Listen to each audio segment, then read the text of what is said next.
Guys, good afternoon. Yun nga pala, meron akong ibabahagi sa inyo guys. So ito guys yung aking ginawa. Ito guys, alam mo kung anong purpose nito. Ito yung mga pang simenteryo. Baliktad yan guys, ito yung ilalim. Ito yung top. Ayan, nakita nyo naman, may nosing. Doon ipapatong yung regalo. Alam nyo kung ano yung regalo? Ay isang lifetime yung mayroong RIP, di ba? Lapida. So doon natin nakikita at doon natin na papakita sa mga tao na gaano natin kamahal yung ating mga nawala na sa buhay natin. Tulad ng ating mga magulang, katulad ng mga magulang ko guys. Babato! Ito guys, wala akong magawa. Dati na akong may mga display nito. So yung pan-display ko lang yan guys, no? Ayan, kung bakit may mga alambre yan. Ayan. Para hindi bibitaw guys. Yan, katulad nito guys. Yan. Tinalihan ko yan. Yan, may tali yan guys. Hindi yan makakalas. Kasi sa sementeryo, pag nasa bilaran yan, masyadong mainit ang granite. Parang bakal yan. Parang bakal na hindi mo mahawakan talaga yan guys. Hindi mo mahahawakan yan, lalo na tong black na to. Nako, parang bakal yan. Sa time na minute, kahit na may simento yan, pupunin kasi ng simento yan guys, pero hindi pa ngayon. Pag time na may water. So, i-display ko yan. So, lalagyan ko yan ng simento. Siguro ko, ano lang, manipis lang muna.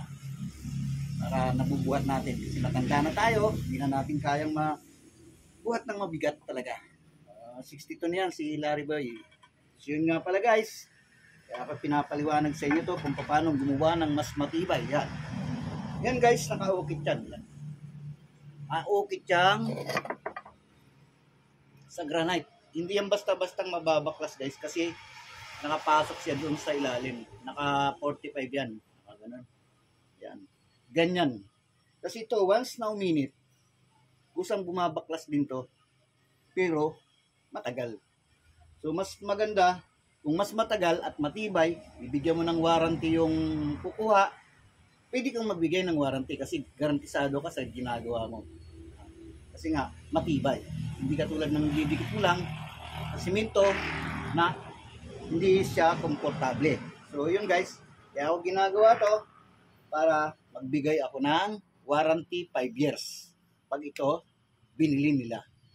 So siyempre, yan ang negosyo natin, granite. Kung ano-anong nagagawa natin at kailangan mag-isip tayo ng kung anong panibagong pasabog sa ating negosyo guys. So yun guys, at ngayon, kung pinanood mo ang video na ito, sana'y huwag mong kalimutan mag-subscribe, like, and share, and comment para ma-ano natin guys. So maraming salamat sa suporta.